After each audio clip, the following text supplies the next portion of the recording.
You're listening to a Frequency Podcast Network production. You have one unheard message.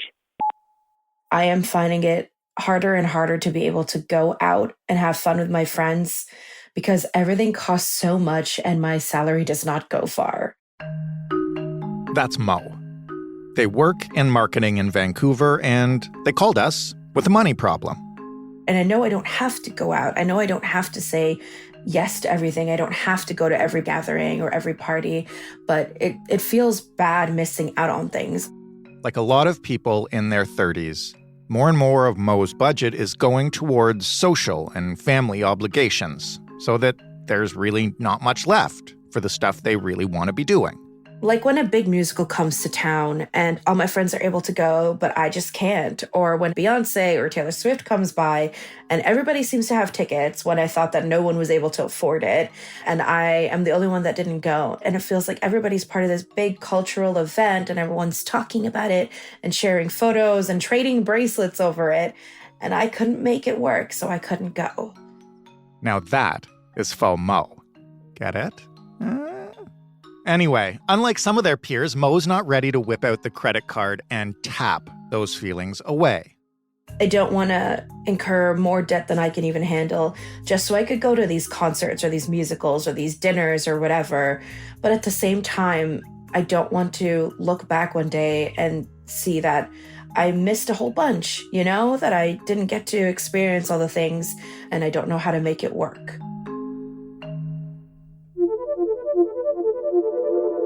This is what Mo is asking us. Is it possible to have a social life, a full social life in this economy?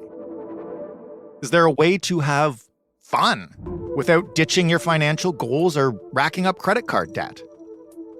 I'm Jordan Heath Rawlings. You are listening to In This Economy, a show that helps you understand the systems that create our money problems, from grocery bills and mortgage renewals to Taylor Swift concert tickets without the financial regret that comes with them.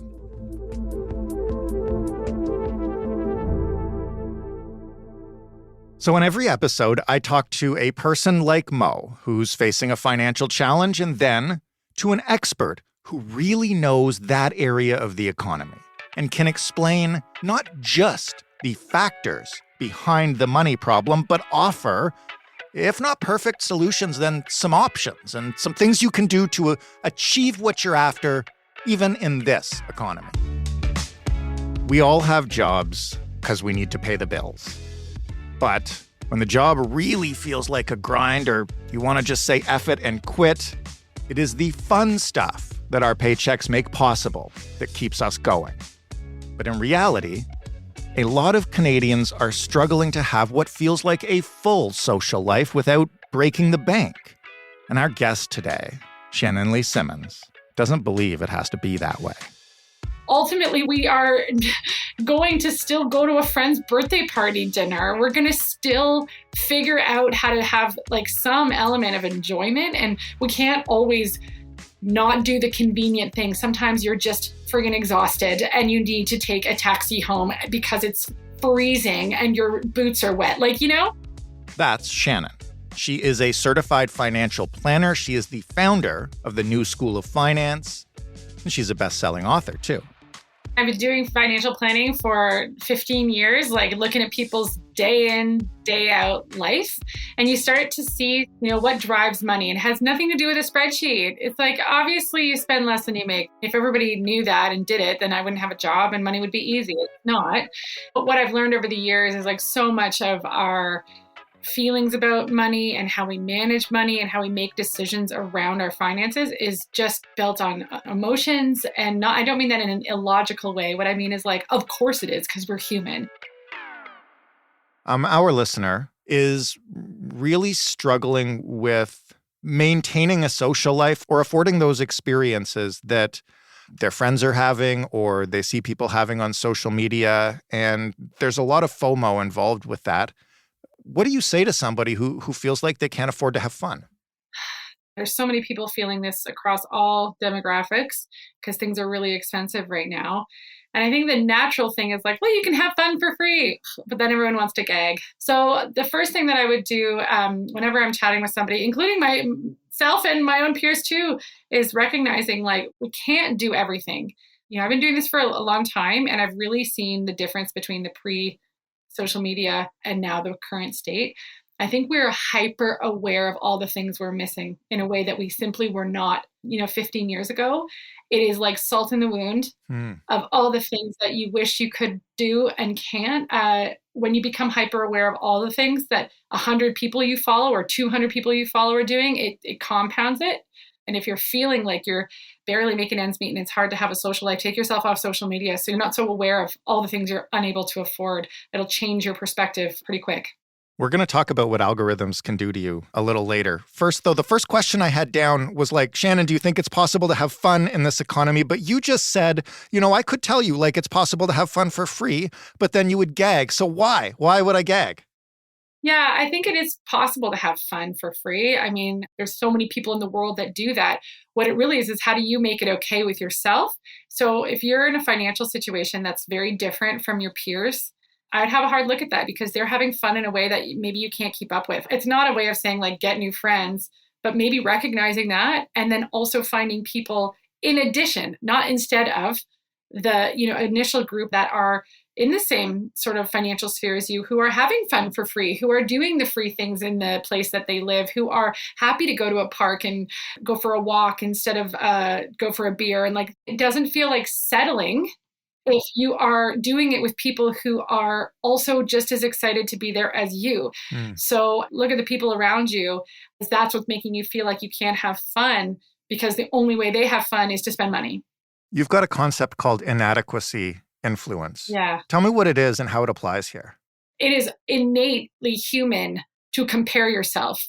It's not like a skill set that you're like, oh, I'm free of comparison now. I've done my yoga. No. We will always compare ourselves to our peer group. It is part of how we survived for thousands and thousands of years. You don't want to be left behind. It doesn't make you greedy or petty, which often when we hear the term like keeping up with the Joneses, we think of like two old men competing for the best car in a driveway in the suburbs. Like that's that's what I see, or the who's got the nicer fence.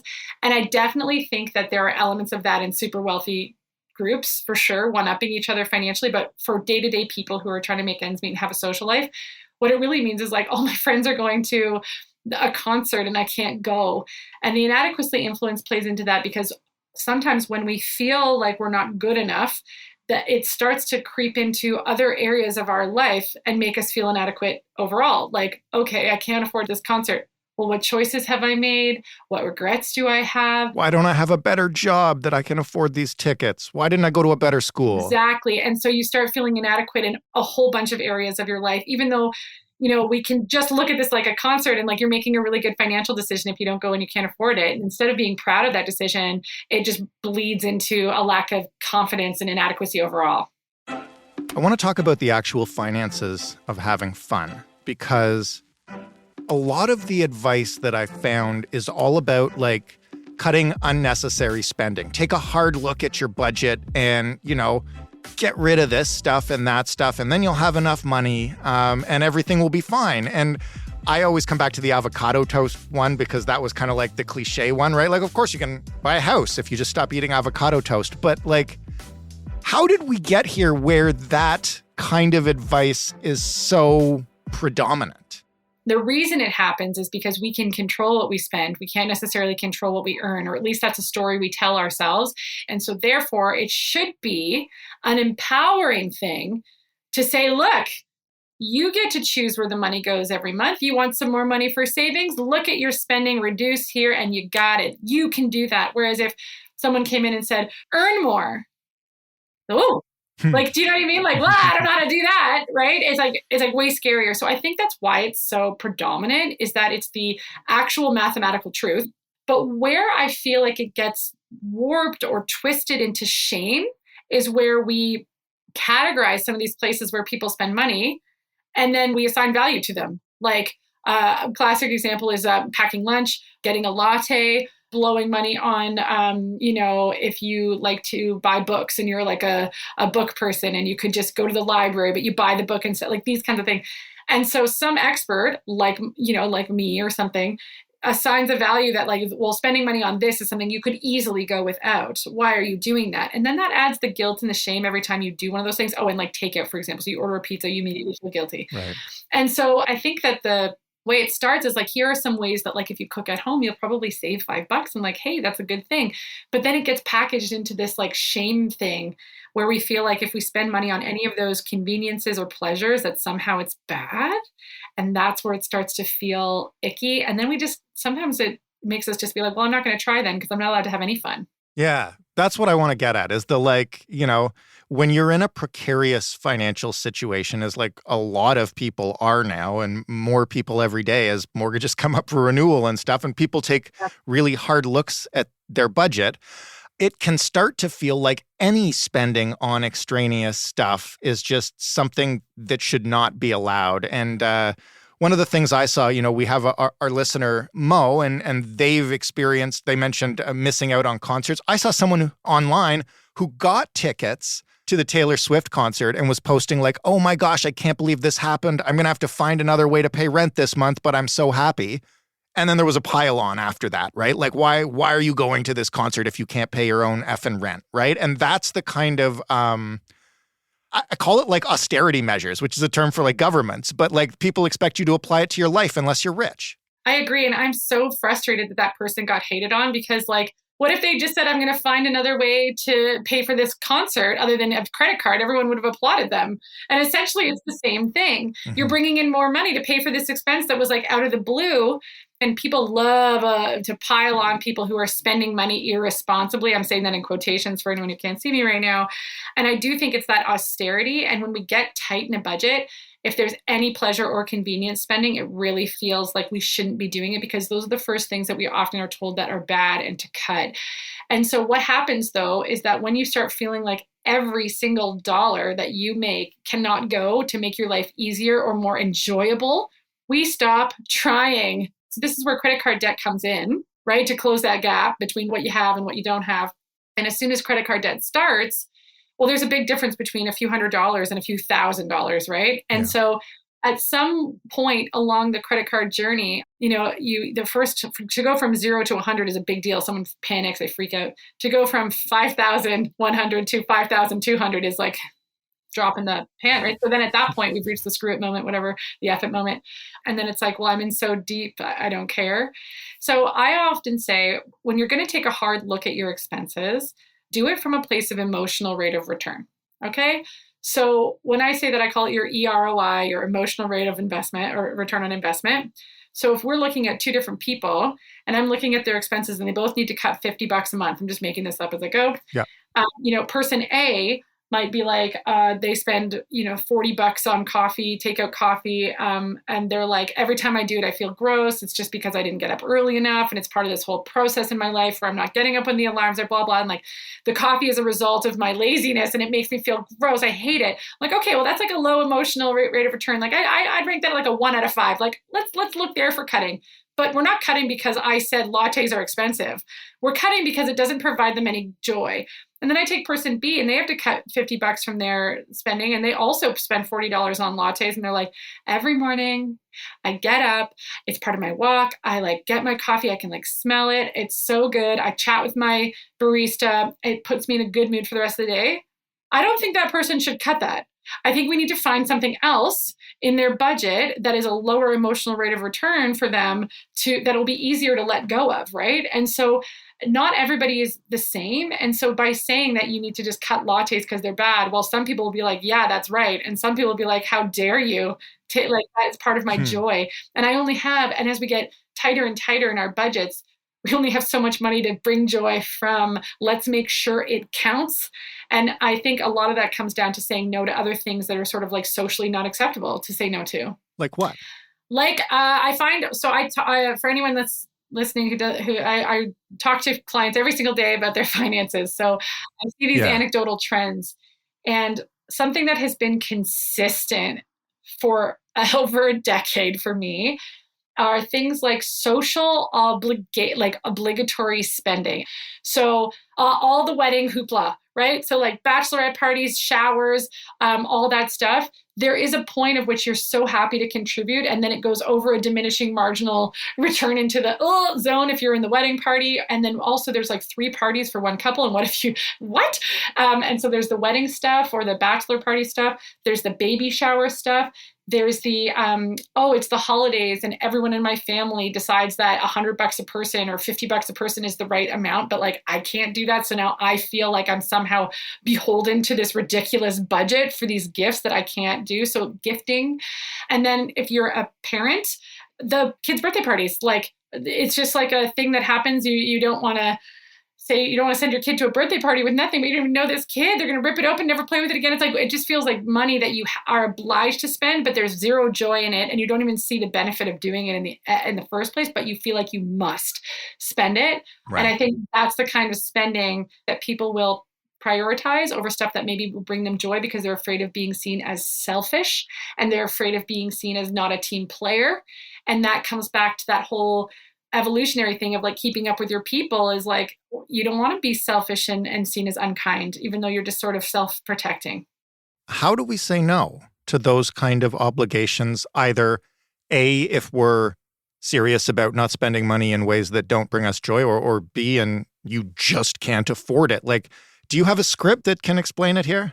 Yeah, I have. Well, this is sort of my rule book or playbook, if you will, for having like money conversations that are awkward. Number one, get over yourself. You have to be vulnerable and honest with whoever it is. And if you actually care about their feelings, then they probably care about you too, right? So number one, you're going to have to get vulnerable. Number two, make sure that like everyone is like eaten and is hydrated. That sounds funny, but like springing a money conversation with a disappointing outcome on somebody out of left field or by text or last minute, that's also not cool. Like you tell someone you're going to be there and then last minute bail. And then get angry because they're like, why are they angry? Because you last minute bailed. Like you should have told them a while ago that you couldn't afford it. And then 3, I often say like when approaching it, just be like, literally say what you're doing. I am running tight right now. I am trying not to go into debt, or I am trying to pay debt off, or I have no savings and I need to build an emergency account so I can sleep at night. Like, what are you trying to do in your financial life that this person maybe didn't know? And when you actually outline, I'm trying to do this thing, people are like, oh, wow, I should do that too, or like me too, or whatever. Like, I'm trying to do this. I cannot say yes to everything. I'm going to this concert and I've already committed to myself that I'm going to do some things that are like joyful here. And if I do that, then I can't do this because I cannot say yes to everything. I hope you understand. And then the last piece is, how can we still celebrate X or still make this special, even if I can't do the thing financially that we originally planned? Like, what else is possible? And so if you come in with it like, hey, this is what I'm doing. B, these are why I can't do all the things. C, this is what I'm trying to prioritize for this reason. And for like, what else can we do? I would be hard pressed to find, and you do that not the day of, I would be hard pressed to find somebody who would clap back at you. Yeah.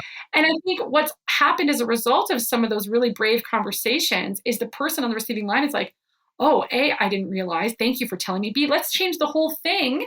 I'm going to go do this really expensive birthday thing with these 2 friends that wanted to also do it. And then let's have a big old party afterwards at a normal place or like whatever. And it can be that. And then everyone has to just be okay with it. I want to get really practical here for a second when we look at the emotional return on investment. And we have someone like Mo where they're staring at a really tight budget and they're probably now hopefully thinking about what brings them joy. How do you want someone to go about that? Would you suggest they sit down and literally look through like their expenses for a month and give everything like a 1 to 5 score and adjust accordingly? Yeah, like literally that's chapter 6 of Worry-Free Money. It's a yes. There we go. So that is my hard look at your finances, is a line by line audit of where your money is going and what are the things that are dragging you down that you could set a boundary around, and being really specific about it. Like highlighting the transactions that you don't even remember. That's a huge thing. And that happens now with tapping.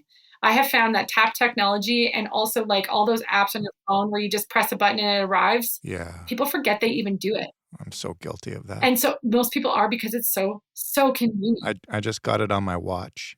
Right. So the mindless spending is through the roof in a way that like is unprecedented. And what's happening too is when I've been doing these sort of emotional audits with people, which is a thing that like we do if they need to cut expenses and there's not a lot to work with, we try to not be as restrictive, make sure that the ones that are staying count, people will go through. And I, up until, 4 years ago, I never heard someone say like, I don't remember that. Yeah. And it was only in the last 30 days. That is how mindless the spending is.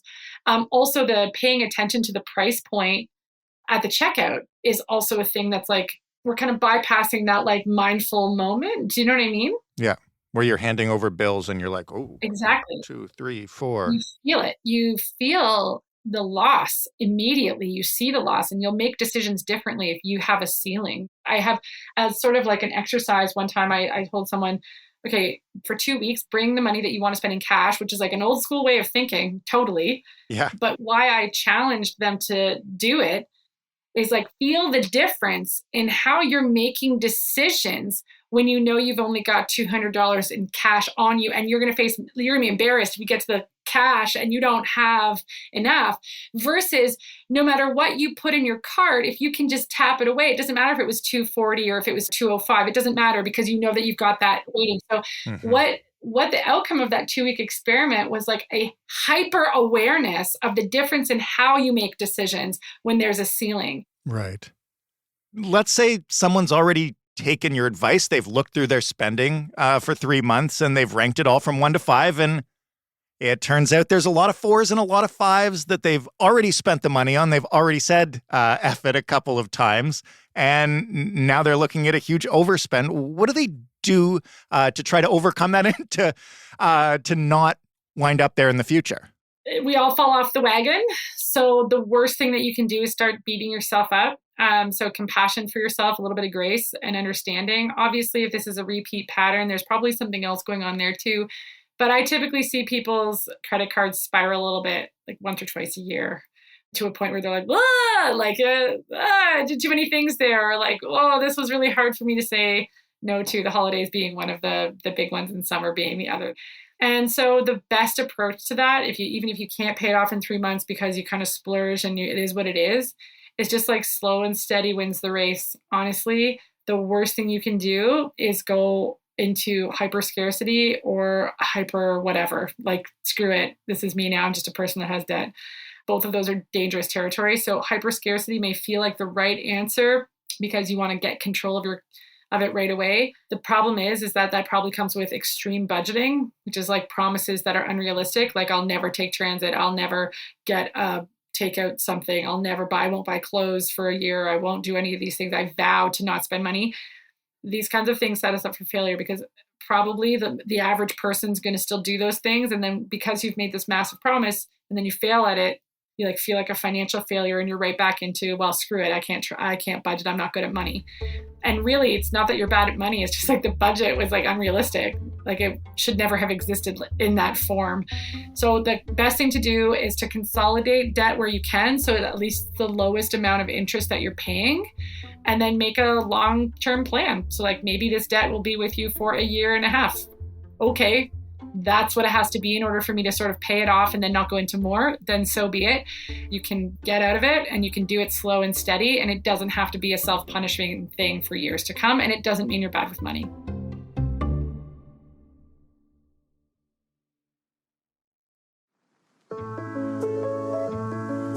I want to ask you about social media because you talked about it earlier and the whole keeping up with the Joneses type thing.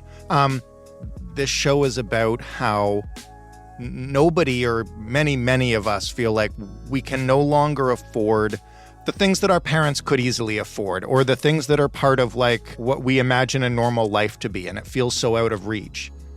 I also wonder if our perception of what should be within reach has been warped. Like, I think like, oh yeah, I should be able to afford what my parents afforded. But then I think back, like, my parents were not going on European vacations. My parents were not like eating lunch out every day. And maybe I'm just misunderstanding what a normal life should be. I have so many things to say on that. Number one, having your own home the backyard with no other relatives living with you. This is a blip in history in the Western world, right? Our very first episode of this show was about co-ownership of a home. And that was the point one of our guests made. It's just like, where did this come from? Where did this come from? So it came from a big, huge boom after the war in the West anyways, and two incomes, and housing prices didn't really catch up with that for quite some time, right? So you had two people working out of nowhere in like the 80s and the 90s and stuff, and then they bought a house. If you look back to the patterns of income, it was 4 times their income, not 10 times the income of a house, which is what it kind of is now, the affordability index. So we grew up with that, with no other people in the house. But again, it's a warped vision of like what that is. Like a trip with your family was like camping. Like we even see the comedies from like the 80s and 90s, like a family camper van. Like no one's flying anywhere. No one's doing that kind of stuff. Like maybe you went to a different province. Maybe you went to the US for whatever. You drove across the border. Mm-hmm. And I think it comes back to that social media piece of like being hyper aware of all the things that so many people who aren't really supposed to be in your social sphere. I shouldn't know what people like 5 blocks away from me are doing with their kids for March break. But somehow, because I met that mom at a thing 5 years ago, and then I followed her, I like know what she's up to, and I see her, like, do you know what I mean? Like, it's like too much for our brain. Yeah. And so I'm like, oh, are my kids missing out because they didn't go apple picking? Like, you know what I mean? When I might not have even thought about apple picking in the first place, but now I feel like I need to I have to like take them apple picking, or else they're like missing out on some like key experience. How does that impact our perception of fun when we're talking about like, you know, when Mo's talking about like, I don't know if I can have a social life because I'm seeing people do X, Y, and Z. Like, how does it impact your day-to-day FOMO? I do feel like it warps our version of what fun is, first of all, and what is necessary in order to have fun. And then number 2, being hyper aware of what you're not doing makes your current situation feel unfun, even if it's not. And so I don't know that I can have a social life. I would maybe translate that into, I don't know that I have an Instagrammable life that is like the same as the people that I am supposed to be similar to.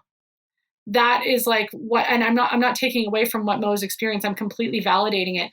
And social media is the problem. It makes us hyper aware of what we can't do so that what we can do doesn't feel fun anymore. So what should you do about that with your social media then? Should Mo or all of us be unfollowing people, muting people?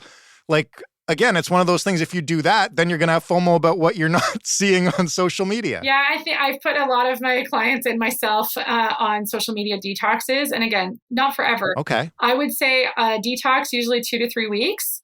Peace out. You see people do this all the time. Yep. And what you're paying attention to, I often say that people should like journal during that time.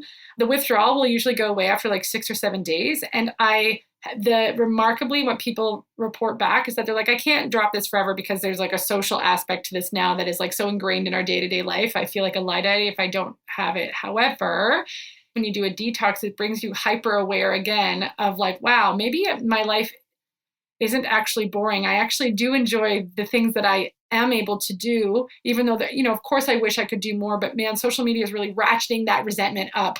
So yes, I feel that resentment, but it would be a manageable level of resentment. But now I've got this thing that's just making it feel tense every day, like it never relents. And so when you remind yourself of that, sometimes when it happens to you again, you can be like, oh, hello, darkness, my old friend. Like you can experience it, breathe it in and let it go, because you understand the algorithm is like impacting me right now. And this isn't real. I don't have to hate my life just because I'm not at this, wherever that person is. It's like the G.I. Joe thing, right? Now you know. Knowing is half the battle. Precisely. Shannon, thank you so much for this. So fun. Really impactful. Helped me. Really hope it helped Mo. Thanks for having me.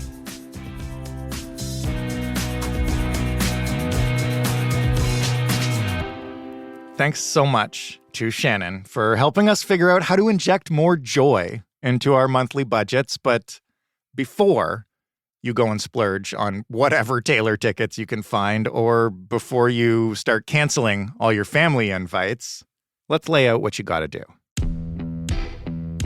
First, as Shannon said, get a snapshot of where your money's been going. Look through the last month. of your expenses, or even the past 3, do you recognize all those purchases? Which ones were necessary? Which ones were for fun? And which ones did you make almost unconsciously? Shannon recommends ranking your expenses from 1 to 5 on the happiness scale, and you can exclude the necessary ones like food and shelter and transportation. Once you've gone line by line, start crunching the data. What spending made you the happiest, both in the moment and when you think back on it now? Look at your budget and see where you can cut those 1s and 2s to make more room for the stuff and experiences that resonated with you. Number 2, if you've been feeling a lot of FOMO lately, reflect on where that's coming from. Is it that your friends were all doing something in real life and you couldn't afford to go?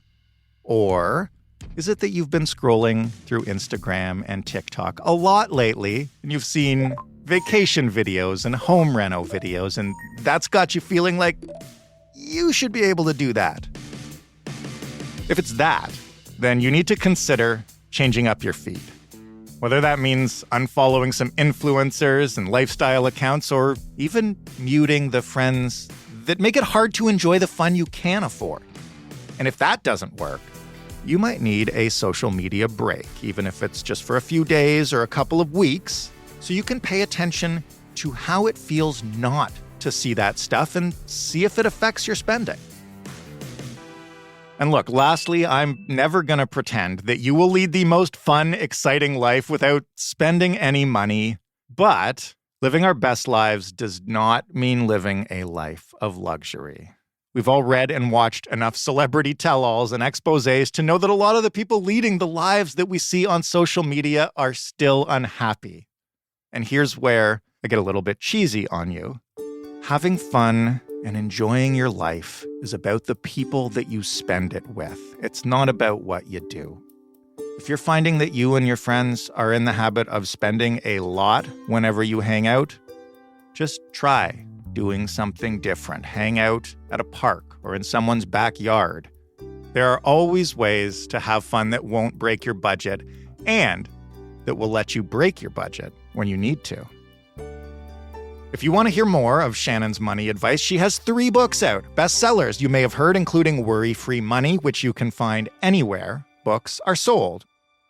If you listen to this and, like Mo, you're thinking, you got a money problem, then we want to hear from you.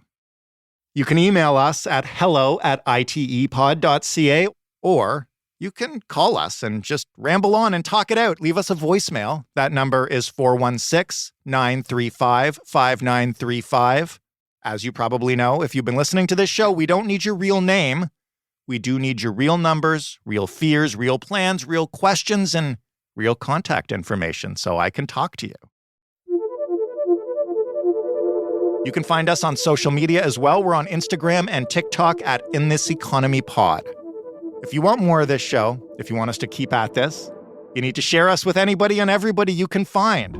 Word of mouth is how these podcasts grow.